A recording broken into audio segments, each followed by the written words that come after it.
Well, your customers are super demanding these days. They want their content and website up 24/7. They want to be able to access it at home and when they're traveling halfway around the world.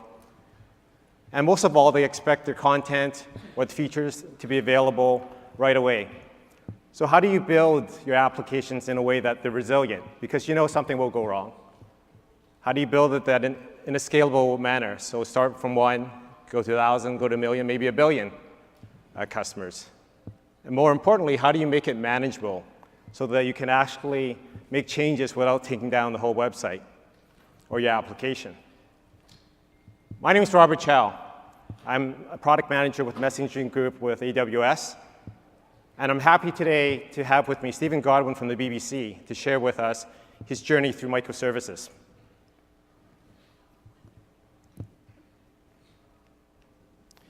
So today, what I'm going to do is I will give you a brief messaging overview. Think of this as your 30-second ad in front of your YouTube video, but you won't have the opportunity to skip it. But I promise I'll be very brief. And then I'll invite Stephen up on stage, and he'll give you sort of the background, some of the challenges that he was trying to solve, and sort of his journey through the microservices architecture, some tips and tricks and what he's learned, and hopefully some things that you can take away with you as well. And then he's going to share with us some of the exciting things that he's doing at the BBC today. So typically when you build a system, you think about a compute block, some storage, and perhaps a database. But for us, we also think about messaging. So this is a critical component for us. And the two services that I'll talk about very briefly, they're actually very core services within AWS and within Amazon. So almost in fact, every single retail order that goes to e-commerce actually goes to one of these services. So you think about Prime Day, and then Black Friday, and then just yesterday, Cyber Monday. So every single retail order actually goes to these services. So the two services that I'm talking about are Amazon SQS, AWS SNS. So simple queue services, basically a queue, allows you to send messages from one producer to consumer and consumed by one consumer. Simple notification services, basically it's a pub/sub service. So you can send to a mobile device, HTTP endpoint, you can send to a Lambda endpoint, but a very common pattern is just to send it to an SQS queue. So both of these services are fully managed, simple, reliable, and fully scalable. So without any further delay, I'm going to invite Stephen up on stage. So Stephen was a lead architect with BBC. He was responsible for developing and leading BBC through their microservices journey with the iRadio and the iPlayer platform. Prior to that, he spent many years with IBM, but we won't hold that against him. So Stephen?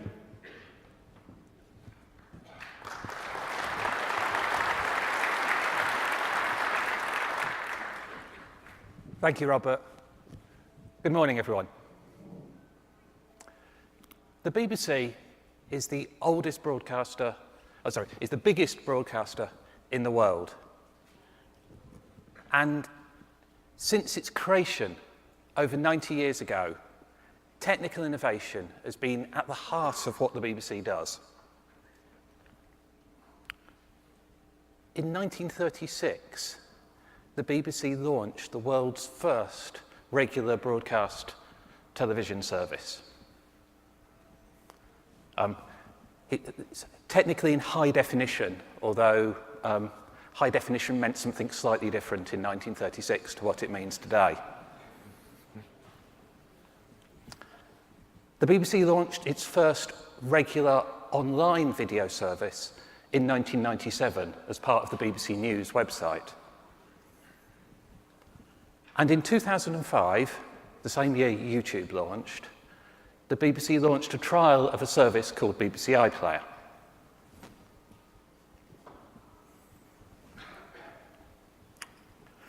Just under a decade ago, on Christmas Day 2007,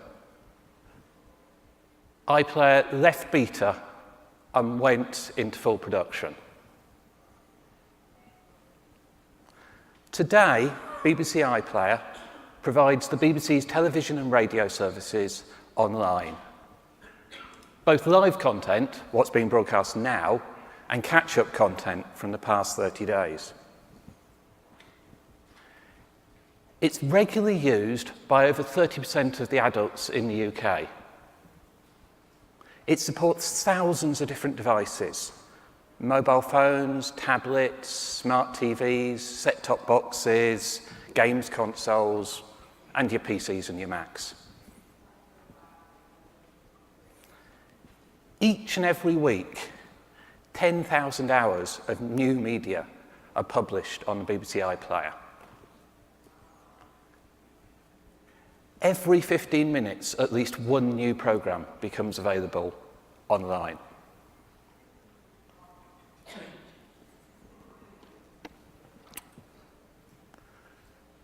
But if you go back a few years ago to 2012, we couldn't do all those things. And in fact, BBC iPlayer was having some trouble.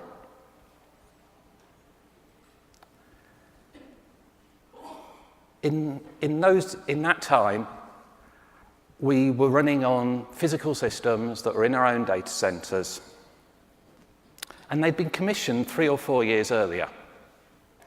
And the systems were perfectly adequate for the time that they were commissioned. But over those 3 or 4 years, we'd added support for mobile devices, for tablets, and for HD. And the systems literally didn't have the resources needed to do what we were asking them to do. They were running out of CPU, they were running out of disk throughput, we were running out of storage. And so we were having to employ people to go through the schedule each week and work out which programs we were going to put online. There were television programs we had the rights to make available online that we weren't putting online simply because we lacked the video processing capability. Even worse, the system wasn't terribly stable. At the heart of the system was a database with a table in that database. It's actually spread across a few tables, but effectively it was a table in the database, which listed the work that was to be done. And so for every job that needed to be done, there was an entry in this table. It was okay when everything was in a steady state, but if there was a sudden influx of work, a sudden influx of jobs to be done, or there was some sort of fault, perhaps in another system, and work backed up, then this table would get bigger and bigger and bigger and fill up with pieces of work to be done. That meant it took longer to query that table, and it took longer to add new entries to that table because you were fighting over the index. Because the downstream things that were actually processing the work were all reading this table, as it took them longer to query the table, they themselves slowed down, which meant the work started piling up more, which meant the table got bigger. And you ended up in this cascade scenario where you couldn't process the work quickly enough, and because you couldn't process the work quickly enough, more things were adding to the table, which slowed you down further.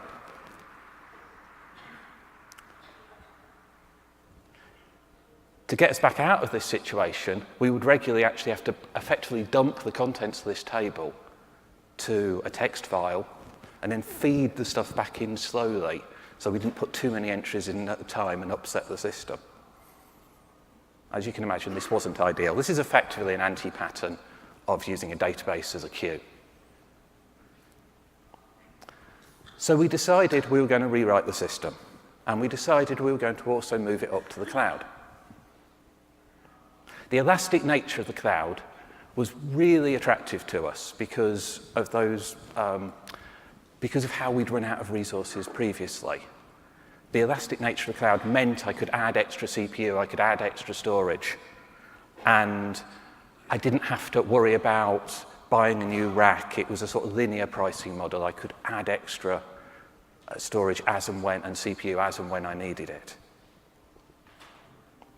Even better, to my business owners, I could give them a effectively a charge sheet or a pricing plan of how much it would cost to, if they wanted, for example, to double the amount of content in iPlayer. I could say, this is how much it costs.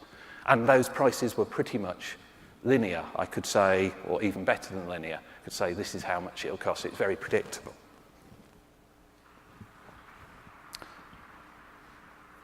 So at the end of 2012, we made a decision we were going to move this service up to the cloud.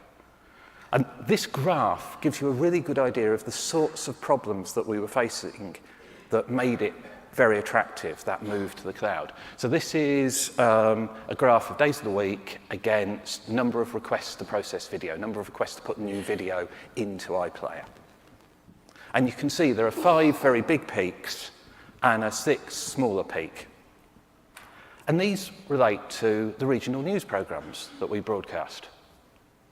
And what happens is at 6:30 on a weekday evening, BBC One, our main broadcast channel, splits from being just one channel to being 19 separate channels. And each one of those channels represents a different nation or region of the UK.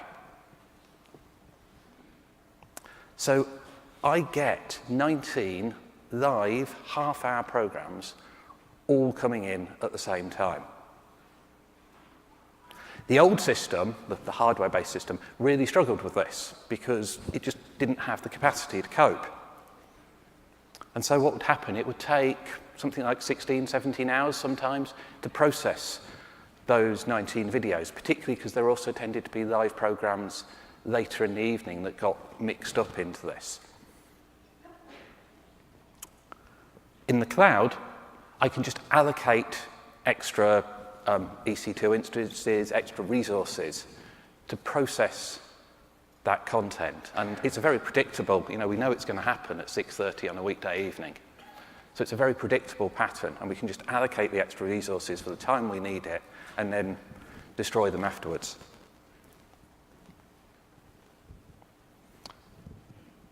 So here's the system we built at a very high level. You can imagine this is an architect's diagram. It's actually a bit more complicated than this. If you look in the top left-hand corner, you can see where the broadcast video feeds come into the system. So we found some locations in our broadcast chain where we could actually intercept the TV signals and get them at very high quality. And the BBC has 24 television stations, particularly made up of those variations for the nations and regions. We wrote a video chunker that captured those very high definition, that very high quality video and broke it down into 80 megabyte chunks and stored those up in S3. We then wrote this time addressable media store, which you can see in the middle. And that enables us to ask for the video that was broadcast on a particular channel at a particular time. So I could ask for the video that was broadcast on BBC One between 9 and 10 p.m.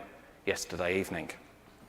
And what it would do under the covers is it would concatenate together, join together, all the 80 megabyte chunks that made up that period of time. And we're using a video format that supports that concatenation process. And it would give us back one large file that represents that program or that time period we asked for. This actually uses a feature under the cover that a lot of object stores support, including S3. And so you can actually get that concatenation to happen on the S3 side, and you're not sort of downloading the files and having to join them together yourself. So we've now got effectively a super video recorder, which will have all this content in high definition, actually better than high definition, very good quality. Now we need the data that's coming in from the bottom left-hand corner, the playout event feed data.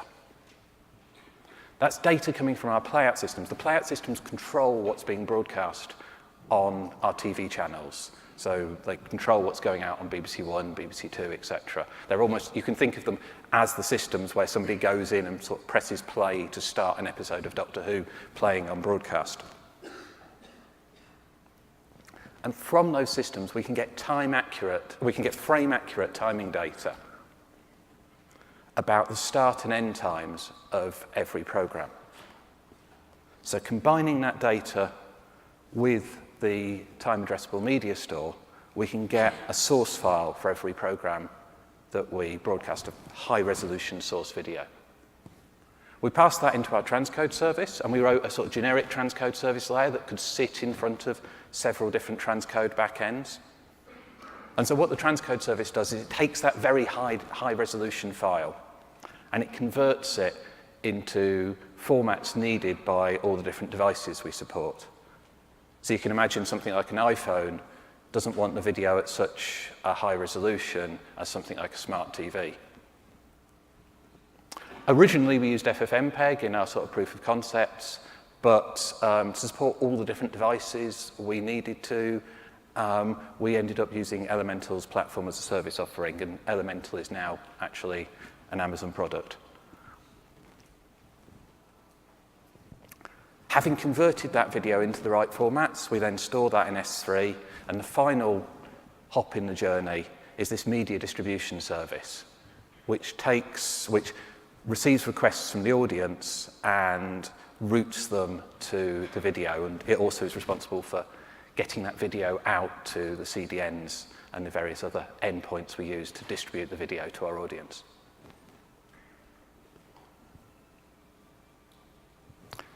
So I'm now going to dig a little bit deeper inside one of these boxes and talk to you about how our live ingest logic works.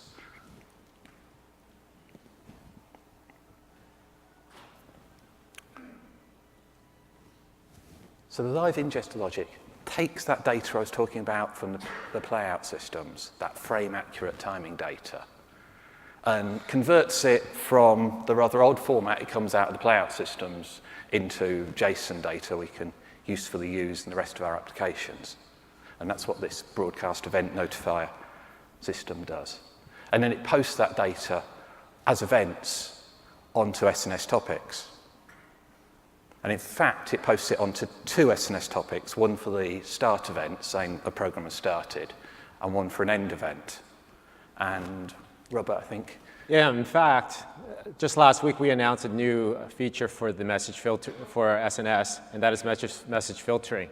And that actually gives the ability for the subscribers to selectively choose the messages that they're actually interested in based on message attributes. So that's a new feature that we just launched last week for SNS. And so actually using that feature, I wouldn't need two separate topics anymore, for one for start events and one for end events. I could actually indicate in the message header whether this was a start message or an end message, and then the subscribers could actually choose which type of messages they were interested in. And we have some systems that are interested only in end messages and some systems that are only interested in start messages. Even better, actually, we could now add a feature where we could add another header which represented the TV station that the event was relevant for. And so a client could come along and say, actually, I only care about start events on BBC Two, something like that. So, as Robert mentioned earlier, we've got a common pattern here of an SQS queue subscribed to an SNS topic. So it's listening for those, in actually this case, for those end events. And the next component along is our rights checker. So that makes sure, or checks, that we have the permission to make this particular program that's just ended available online. And if it doesn't, it sort of drops the message on the floor and nothing carries on from that point. One of the advantages of using SNS like this, though, is that those events are reusable by other systems inside the BBC. So our interactive TV services, which actually work with the broadcast systems and make various sort of red button options and things like that appear on digital television, those services also take data from this SNS topic. And there are other services inside the BBC which also read this these topics to get data about when programs are starting and ending.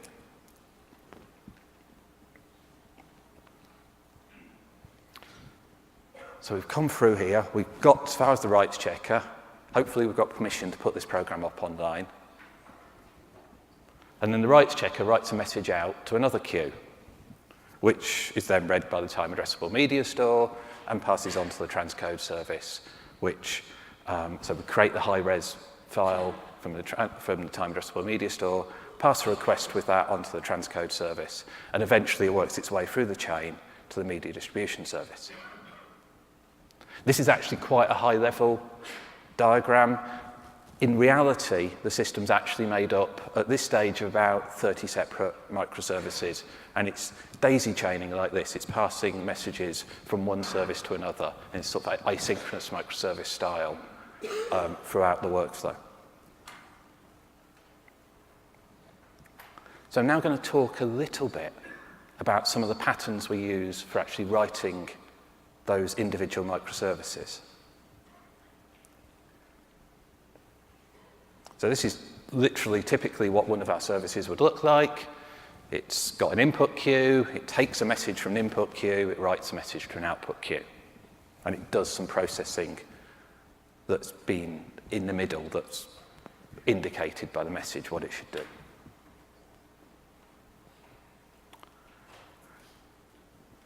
We use this style because it suits us very well, that a message is a unit of work. It's something that we want to get done. And queuing systems, and in particular SQS, are very good at sort of promising you the integrity of those messages. You're not going to lose a piece of work. You're not going to lose a message. And in our case, one of those units of work is something like getting an episode of Sherlock onto iPlayer. And if we were to lose it, people would get upset and complain about, why isn't it up on iPlayer yet? Where has it gone?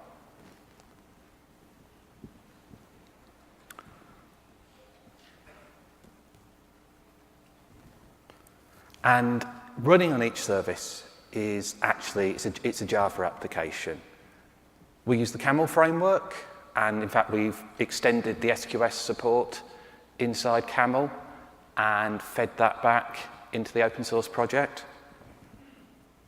And each of those applications is running on an EC2 instance and doesn't really know much about the queues it's interacting with. It knows it's got an abstract concept of an input queue and an output queue, but the actual ARNs, the actual physical locations, if you like, of those queues aren't fed in till deployment time, and we feed them in through CloudFormation.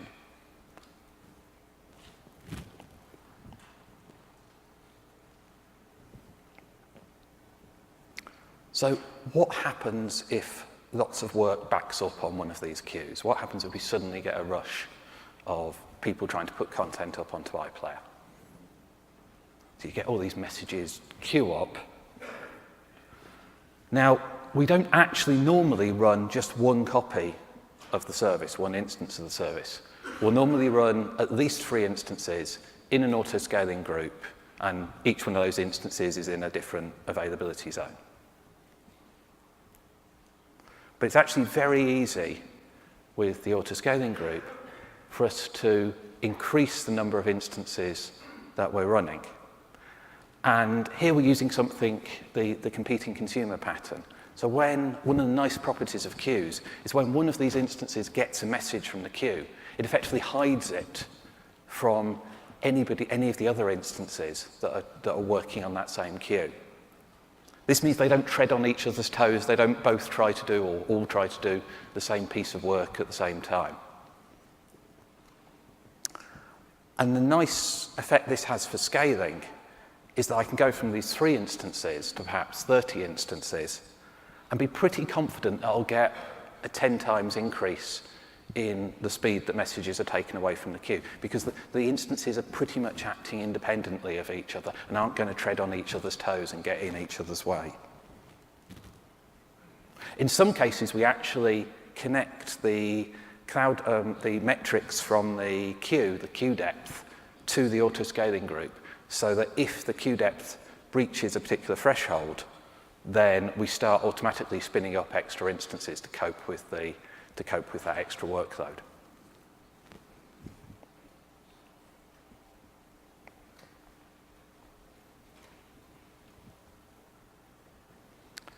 When you get a message from the queue, you actually specify amount of time you want the message to be hidden for. And we would typically use about 30 seconds.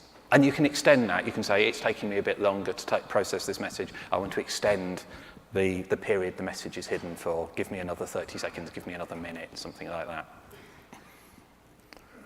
But if the service fails for some reason, the Java application crashes, the EC2 instance goes away, then that timeout will be reached and the message will reappear on the queue, ready for one of the other instances perhaps to pick up and process. And we rely on this because not only is it the fact that EC2 instances can and do go away, but we actually run Chaos Monkey in our production systems. So Chaos Monkey can come along quite happily and stomp on one of these instances, blow it away, while it's in the middle of processing a message. But 30 seconds later, or up to 30 seconds later with our default visibility, that message will become available again at the top of the queue, ready for one of the instances to process. And also the auto-scaling group will notice that an EC2 instance has gone away and spin us up a new EC2 instance to replace it.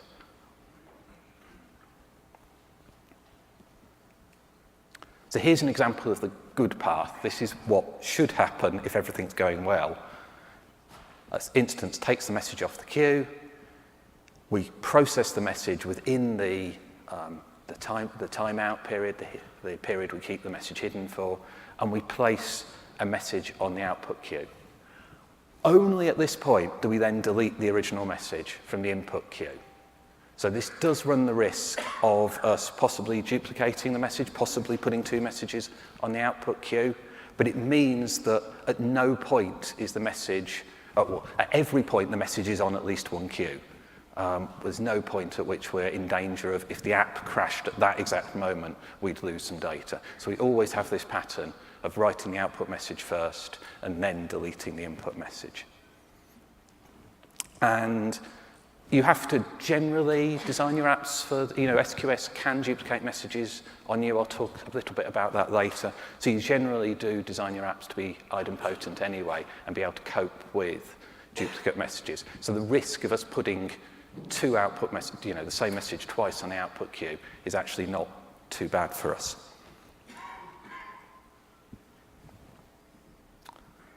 So that gives us, what I've just spoken about, gives us a sort of standard way to cope with scaling across all our microservices. It's a very standard pattern we can easily use for pretty much any of our services. And now I'm going to talk a little bit about error handling and the patterns we use for that.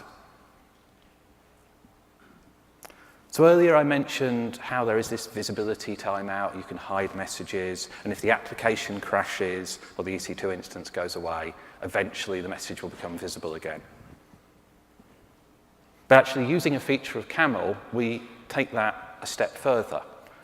And if there's ever an exception we're not expecting inside our application, then with the way we've got the Camel framework set up, that message, if it propagates to the top layer, will actually cause Camel just to stop processing that message. It'll basically forget about that message and give up on it.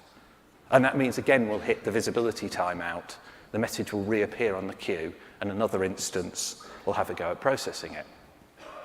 Now, the reason this is quite nice is because that actually smooths over an awful lot of sort of unexpected errors that you might come across. Things like network timeouts or systems not being available. If there's a sort of glitch in the system, a temporary network problem, actually giving the message giving the system about 30 seconds to, hopefully go away and then retrying, often just smooths over the problem, makes it go away. And it gives us very standard error handling code. We're not having to write anything special here. This is effectively built into our system and we're getting it for free. So there's no chance of us making making mistakes in our error handling code that we only find out when things are already blowing up. But there is a problem you've got to be aware of. What happens if that message is actually the cause of the problem? This is poisoned message problem. What happens if trying to process that message actually causes your application to crash? That would be really bad, because what would happen is you'd pick the message off the queue, try to process it, crash, visibility timeout would be reached, message would reappear at the top of the queue, another instance would try and pick up the message, try and process it, crash. And that, you can see how that would get quite annoying over time and lead to you spinning up a lot of EC2 instances or restarting the application many times. So there's a feature in SQS called the redrive policy, and sort of more generically, it's normally called a dead letter queue pattern. And that counts the number of times we try to process the message, and we'll typically use something like 5 tries. And if we try and process the message more than 5 times, then the message gets routed off to one side, put on a dead letter queue. And in our case, we actually just have an alert set on that queue, which lets our monitoring team know that there are messages on that queue. That alert is literally set to go off if there's more than 0 messages on that queue. And a human can come along and investigate, why have we got a message there, what's gone wrong, is there some bigger outage? It goes to our operations team who, the normal case for these sorts of problems are that there's some dependent system that's down. If some dependent system's down, we know, our operations team are already very aware and can see, yeah, okay, we've got messages piling up on the dead letter queue. One of the nice side effects of this is in cases where one of the systems we depend on is down, we actually don't keep on hammering it. We'll try 5 times, but we'll then move the message to one side. We won't sit there increasingly trying to sort of process more and more work and hammering this system, which is probably having trouble, harder and harder. And we provide tools to our operations team so they can easily respool those messages from the dead letter queue back onto the input queue when they know everything is happy again. And there are further tools we have that enable our development team to investigate the root causes of a dead letter message arriving on a dead letter queue, if it's not a scenario like that.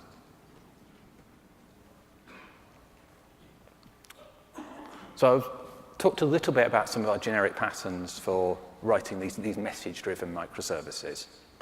Now I'm going to focus on another component in our system, this time addressable media store at the heart of the system. I'm going to use that as an example of how we debug our systems, how we understand what's going on.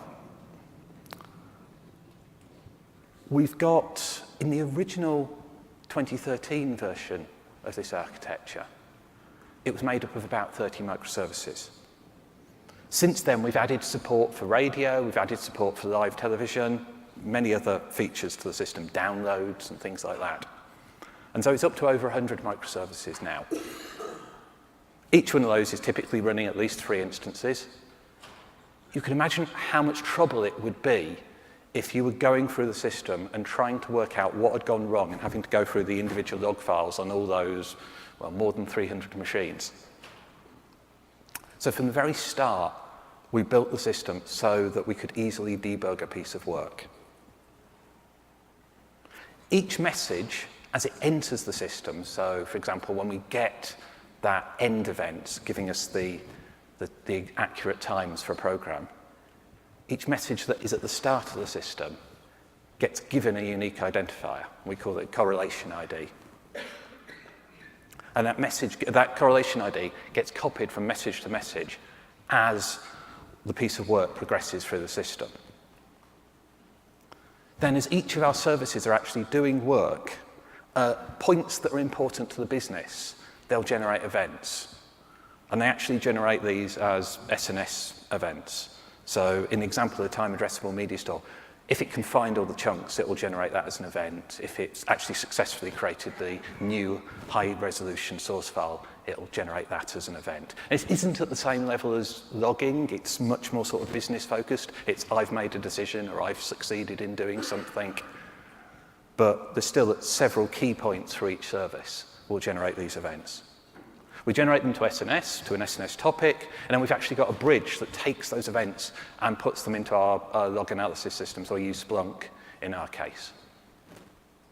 And that means I can take that correlation ID, put it into Splunk, and see every microservice that this piece of work has gone, every piece of work that's been triggered by a particular program ending.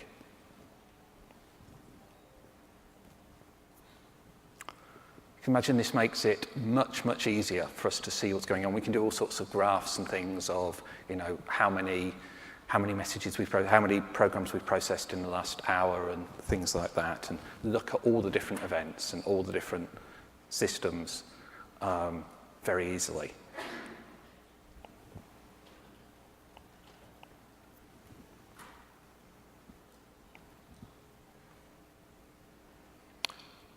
And finally, I'm going to talk a little bit about a slightly different pattern here, which is the media distribution service at the end. So up to this point, all of the messages we've been working with have been around a message representing a unit of work, something we're actually trying to do. And in this case, actually, a message is more of a hint. It's more of there's something we'd quite like you to do, but don't worry too much about it. So the media distribution service, in this case, is actually audience-facing. It's taking requests from the audience. Every time somebody's trying to play a video on iPlayer, this service gets called and asked, where's the best place for me to get the video from? What's the closest geographical location for me, or network location for me? Which CDN should I use? That sort of thing. That means it's a unique response for every user, which is a bit of a nuisance because it means I can't cache the responses. But what we do is we end up using a sort of mid-tier cache to be able to at least generate those responses very quickly. So we're using Elasticache and Redis in particular at this middle layer. So we've got at the back end an availability database which knows when a program should be made available, who it should be made available to, in which areas it should be made available. And that's the source of truth in this case. But it's a bit slow. It's certainly, considering this is the gap between somebody pressing play and actually seeing the video they want to see, we'd like to keep this sort of down to below 20 milliseconds. So we don't really want to do a big database lookup. And actually that availability database is one of our older systems, so it can sometimes take quite a little while to get a response. So we put this Elasticache layer in the middle so that we cache the result as we look it up for the first time. And ideally, you just leave the values there. But there's a problem with BBC television programs particularly, in that we're quite sensitive to sometimes needing to take a program down for a reason. That might be because we don't think that program's particularly suitable to being online anymore because of a news event that's happened. There's a case in the UK where if one of our documentary programs has caused a court case to start happening, and that legal proceedings to start happening, and that court case actually starts while that program's still on iPlayer, we have to take that program down or we're seen as biasing the trial. So there's actually, we only cache that information for a few minutes because we want to be able to very quickly take a program down if it's updated in the availability database and we're told we're no longer allowed to broadcast it. This creates quite a challenge on that middle layer because we've got these 10 million, 20 million audiences, lots of people using iPlayer and lots of individual requests coming in, and a cache where we can only have a relatively limited cache time. So what we do is when we receive a message from the audience, or a request for the audience for the video, we first check the cache, the Elasticache, Redis. If the message is already in there, great. If the entry is already in there, great. If it's not, okay, we have to go and make a synchronous call to the back end. But if there's an entry in the cache and it's fresh, that's great. We return immediately to the audience. If it's not so fresh anymore, if it's coming towards the end of its timeout period, maybe it's a minute old or something like that, what we'll do is we'll put a message on a queue which is read asynchronously by the availability database. And that gives a hint to that system that we'd quite like you to go and update the cache. It's not like super urgent, but we'd quite like you to do it. And having put that message on the queue, then we then immediately return to the audience member. We don't wait for any response from the availability database before doing anything else. But this asynchronously keeps the cache up to date. It keeps on refreshing the liveliness of the cache. But the messages here are sort of hints. So we tend to put a time to live on the messages of about a minute or so, because what we don't want is perhaps there's some problem with the availability database and a huge number of these requests start piling up on the queue. And by the time it gets around to processing them, they probably wouldn't be relevant anymore. They might even be for a program that isn't available anymore. So we put a time to live on the messages so that they expire after a minute or so.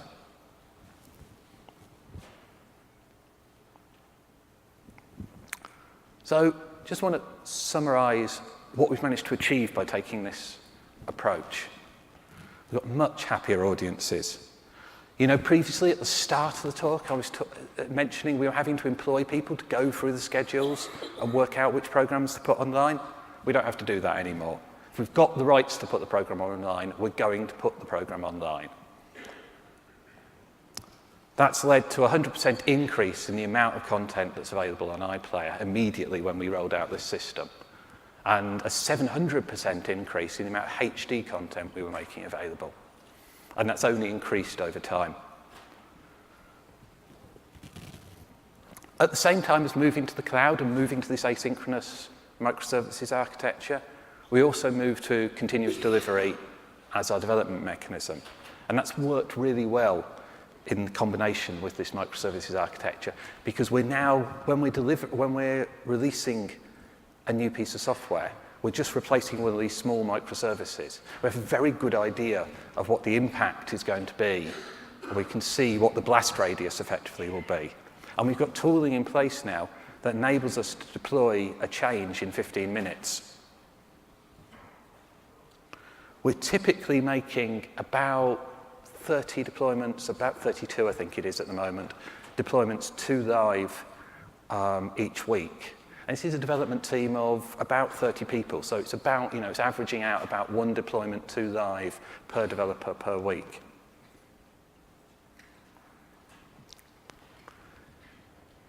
It's also this system with the queues and how everything's wired together. It's very easy for us to adapt and add new pieces in and add extra microservices. And that's enabled us to first add radio into this system. So radio used to be a completely separate product, use a completely separate back end, but actually has a lot of business logic in common with the video product. So you can imagine getting the media files out to the audience is basically the same problem. It's getting it to a CDN, telling them where the right location is for them to find the files.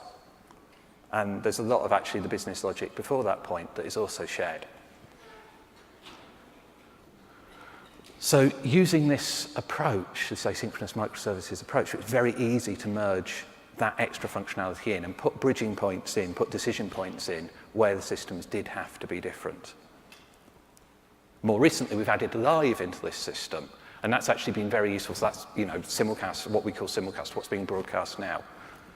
And by merging that into the system, we've actually been able to make some real savings in terms of time, because we're already transcoding the video once for actually the live version of the program.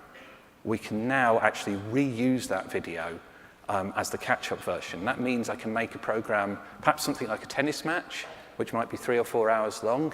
It would previously take duration for us to transcode it, so it would be 3 or 4 hours before the catch-up version of that program was up on iPlayer. By merging the live system in with this, I'm now able to do that in about 10 minutes. So it's a much smaller delay for our audience in being able to watch a tennis match or a sports event that they missed, any live event that they missed. You can see I talked about scalability earlier and the increase in volumes we're able to cope with. We've yet to reach the upper bounds of the scalability of the system. We literally, it's coped with everything we've thrown at it. And we're very, very happy with that. And we've got improved resilience. I mean, the system I was talking about that we were running in 2012 was a single-site system. we're now spread across the 3 availability zones. We've got the auto-scaling groups monitoring the health of the EC2 instances and restarting them if they go away. It's a much more reliable system. And we've got the SQS queues making sure that the messages, the units of work, are durable and reliable.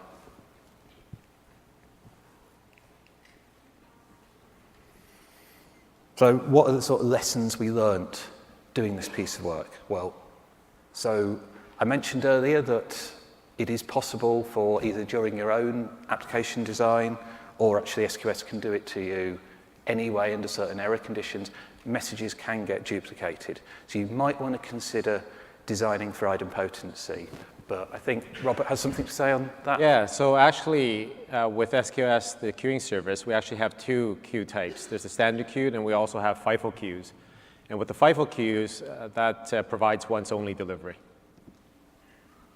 Okay, so that means that in some cases, actually in the systems when we originally built this, I would have to write components that would look for duplicates and things like that. I don't have to do that anymore. I could just build on that piece of functionality. The elastic scaling is great for our sorts of scenarios. If we suddenly get a burst of work, something like the Olympics is a really good example. For the Rio Olympics, we ran a second iPlayer effectively. The amount of extra content we put through the system basically just doubled the amount of video we were putting online during that fortnight. And the elastic scaling works great for those sorts of scenarios. But even better is the cost model, is that I can go to my business owners and sort of say, look, this is how much it's going to cost. It's a very predictable cost. And I don't get these sudden sort of surprise spikes where I have to buy a new rack or I've run out of space in a data center or those sorts of things. This pattern of these reliable pipelines and microservices that we've built with SQS in between them seems to have worked really well for us in a nice way of us building a complicated workflow that's reliable and can scale and can cope with the different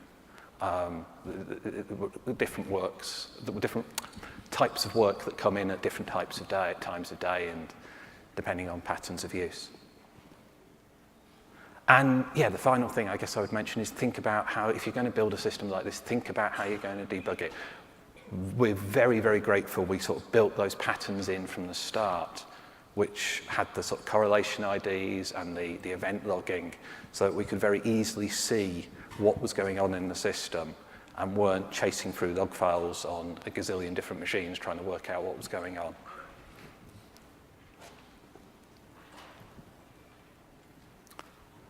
So I've talked to you a little bit about what we've, the journey we've been on, how we've managed to build a much more reliable system that can scale much better based on queuing technology. Now we're not having to run around dumping the contents of databases out to text files and feed them back in to make the system stable again. We've freed up a little bit of time. So what we're doing with that extra development time we've got available now.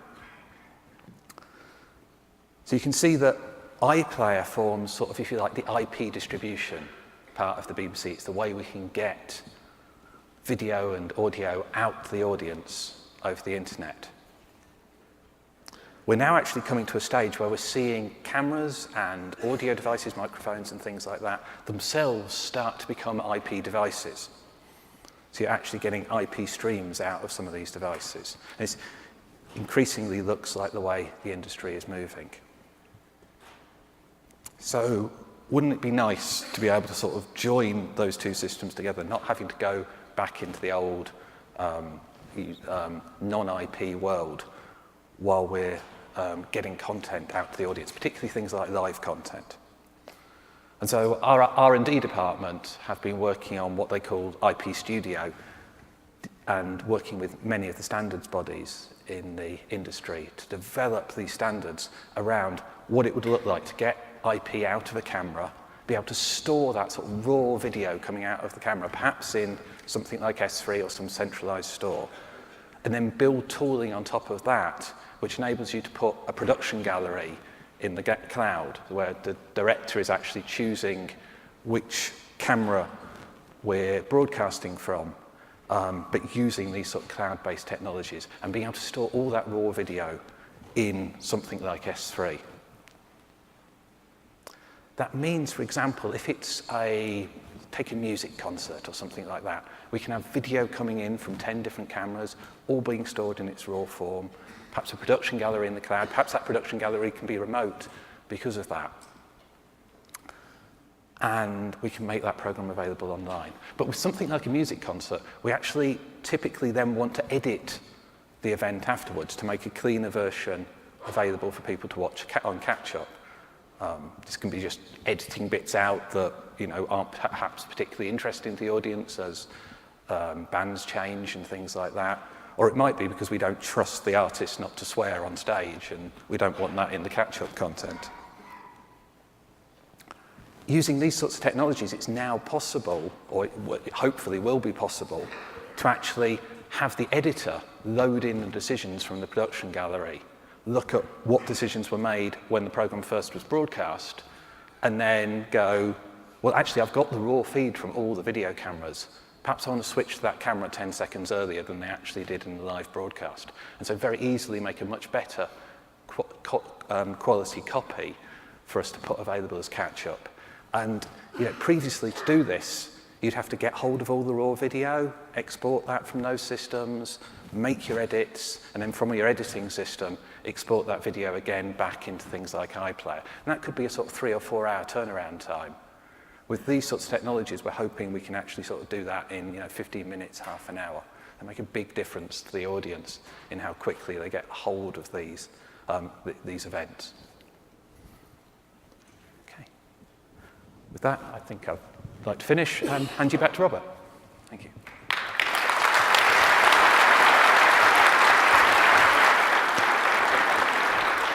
So thank you very much, Stephen. The BBC is such an iconic broadcaster. I know for me, when I travel, I regularly tune to the BBC to watch the news, catch up. And no doubt when Prince Harry gets married, I'll probably be tuning into the BBC and watching his wedding as well. So thanks for that. Thanks for sharing with us sort of the under the hood, what's going on, and giving us some tools that we can use. And as a product manager, there's nothing more happy for me than be able to see our customers use it and make use of the tools that we provide.